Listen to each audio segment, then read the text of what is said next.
impulsamos desde el Centro de Excelencia y desde nuestra Universidad Pública. Agradecemos también la presencia de querido amigo y colega, que ya es la segunda vez que nos visita, con el cual vamos a intentar profundizar en una cuestión que es central cuando hablamos de la relación entre sistemas, ¿sí? El profesor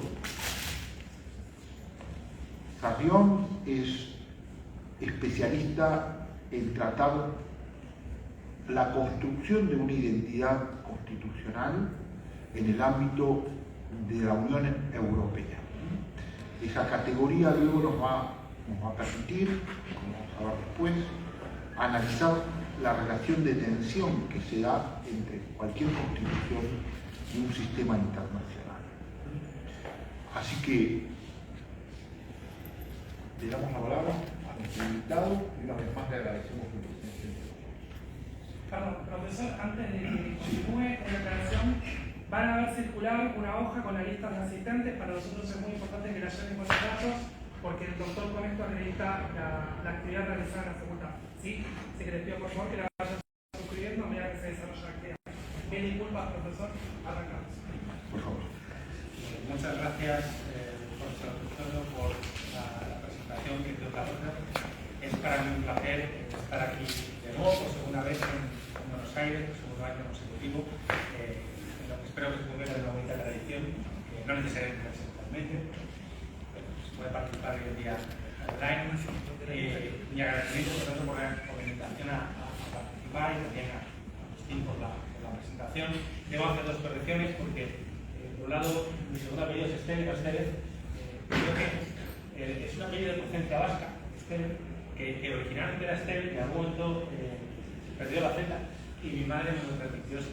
Y por otro lado, no soy catedrático, soy profesor titular de Derecho Constitucional, aunque sí soy catedrático de Moneo. Pero no quisiera que me acusaran de pretender ser catedrático de Derecho Constitucional, que no soy, pero no soy catedrático de Moneo, profesor titular de Derecho Constitucional. Bueno, muchas gracias por las bonitas palabras y por lo que además has dicho. No me considero un experto, pero sí un estudioso, quizá de las cuestiones de relaciones entre ordenamientos, desde que ya mi tesis doctoral en la Universidad de Bolonia pues iba sobre los conflictos entre los derechos fundamentales y las libertades económicas en la jurisprudencia del Tribunal de Justicia, y ya tuve que hacer un análisis de relaciones entre ordenamientos. Mi maestra era Lucia Rossi, que ahora es juez del Tribunal de Justicia de la Unión Europea, profesora ordinaria de Derecho Internacional Público de la Universidad de Bolonia, directora en ese momento del Centro Interdepartamental de Derecho Europeo, donde acudíamos a algunos estudiosos del derecho de la Unión Europea, de distintas disciplinas, derecho mercantil, derecho constitucional, derecho internacional público, porque en Italia había una disciplina del derecho de la Unión Europea, como aquí hay una disciplina del derecho de la integración. En España no tenemos una disciplina jurídica autónoma de derecho de la integración o de derecho de la Unión Europea. Entonces, el derecho de la Unión Europea es tratado desde diferentes perspectivas disciplinares, por parte fundamentalmente del derecho administrativo, o del derecho internacional público, o del derecho constitucional, como en este caso es el mío, que soy profesor de Derecho Constitucional en la UNED. Nos toca hoy hablar de integración regional y defensa de la identidad nacional desde la perspectiva de la tensión permanente que eso implica, ¿no? Que es precisamente uno de los puntos nucleares en las relaciones entre ordenamientos, en particular en el ámbito europeo, sobre todo teniendo en consideración que la perspectiva de la identidad siempre es problemática.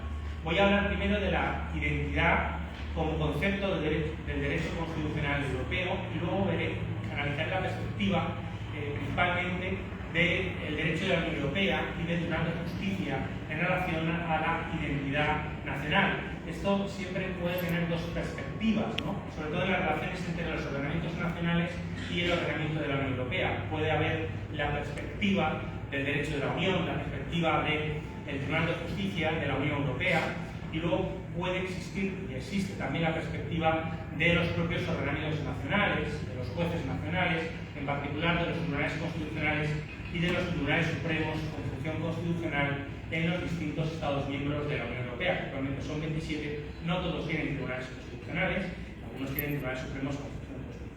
Pero no debemos perder la perspectiva de que, mientras que el Tribunal de Justicia de la Unión Europea está formado por el Tribunal de Justicia y el Tribunal General, es un tribunal de una triple naturaleza, internacional, constitucional, administrativa, pero es un tribunal de la Unión.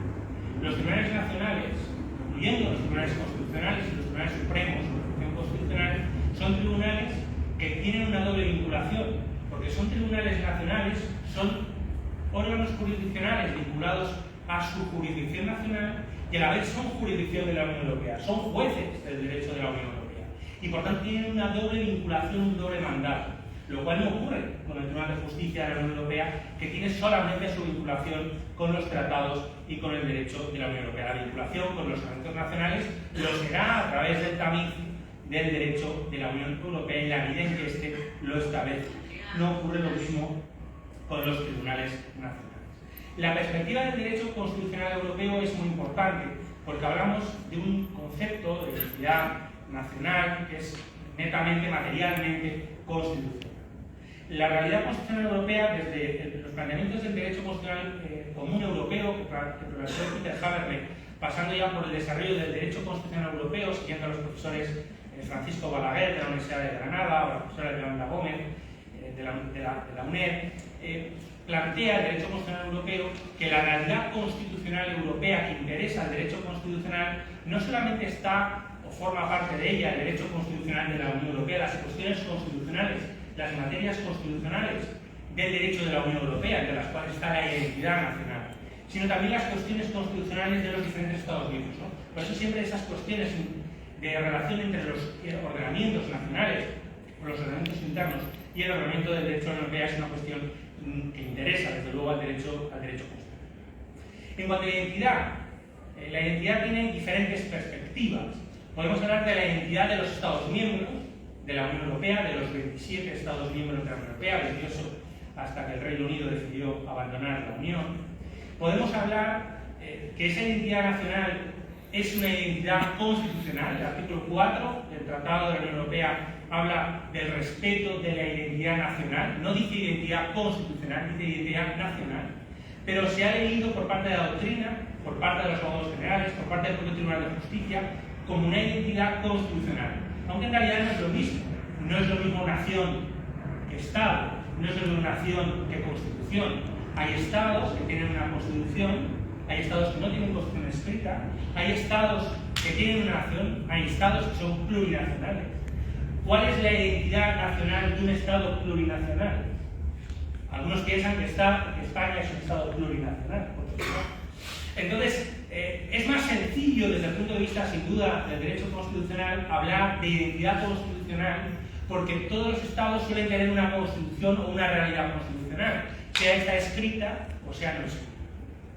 Mientras que el concepto de identidad nacional es más político, más problemático, aunque también sea jurídico, y nos llevaría a unos horizontes más complejos. Por eso, cuando el tratado dice identidad nacional, leemos identidad constitucional, porque eso nos permite fijarnos en un texto escrito, en un texto constitucional y buscar unos principios, unos derechos, un núcleo de estructuras constitucionales que puedan suponer unas reservas o unos límites al derecho de la Unión Europea, haciendo, por tanto, o identificando identidad nacional con identidad constitucional. También se puede hablar de identidad desde la perspectiva compartida de los Estados miembros, como una identidad colectiva. Sabrina Ragone y Barroso Márquez plantean la idea de que podemos buscar en la Unión Europea una identidad compartida, una identidad constitucional compartida, colectiva, a través de las tradiciones constitucionales comunes de los Estados miembros. El Tribunal de Justicia tiene una gran jurisprudencia sobre las tradiciones constitucionales comunes de los Estados miembros, que no es aquello que es común en los 27, que no es aquello ni siquiera que es mayoritario en los 27, sino que hay que buscarlo en aquellos valores, en aquellos principios que podemos considerar que se comparten por parte de los Estados miembros. Un concepto jurídico también indeterminado, el de las tradiciones constitucionales comunes, y que evoluciona conforme también evoluciona la propia Unión. Una Unión que ha variado desde 5 a 27 Estados miembros y en las que las distintas ampliaciones han variado su propia realidad constitucional y la propia realidad compartida y las propias tradiciones constitucionales comunes, que no son las mismas las de los 5 que las de los actuales 27, porque la incorporación de nuevos estados cambia la realidad constitucional de la Unión Europea. Imaginemos en el futuro si se integran algunos países como Serbia, Bosnia u otros candidatos que están esperando, que demandan entrar en la Unión, incluyendo, cómo no, por qué no, a Ucrania o en su caso a Turquía. Luego hay una tercera categoría de identidad que yo creo que es importante fijarnos, que es la de la identidad constitucional de la propia Unión Europea. En algunas sentencias del Tribunal de Justicia ya se aprecia una evolución hacia la búsqueda de una identidad europea, de una identidad materialmente constitucional, en los valores de la Unión, sobre todo en el conflicto precisamente con la identidad nacional, con la identidad constitucional de los Estados miembros. Algunos dicen que tiene una naturaleza reactiva por parte del Tribunal de Justicia esa búsqueda de la identidad constitucional de la Unión.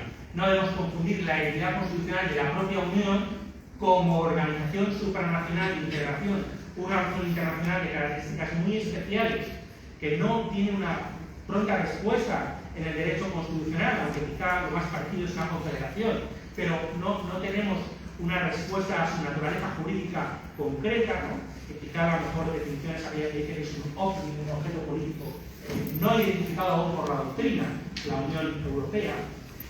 Pero yo creo que no es tanto una naturaleza reactiva, sino una consecuencia de la propia evolución de la Unión hacia una realidad cada vez menos internacional, cada vez más constitucional y por tanto es necesario una identidad constitucional aunque no esté totalmente hecha. El artículo 4 del Tratado de la Unión Europea establece en su apartado 2 que la Unión respetará la igualdad de los Estados miembros ante los tratados. La igualdad de los Estados miembros, una igualdad de todos, de los 27, ante los tratados. Así como su identidad nacional, explícitamente. Identidad nacional, dice el artículo 4.2, inherente a las estructuras fundamentales políticas y constitucionales de este. También en lo referente a la autonomía local y regional.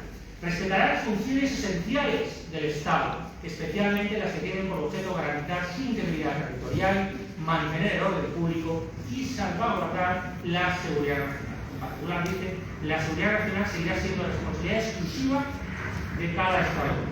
No podríamos leer este apartado sin ponerlo en relación con el anterior, con el primero, que hace referencia a que la Unión solamente tendrá las competencias atribuidas a la misma y que además son competencias de los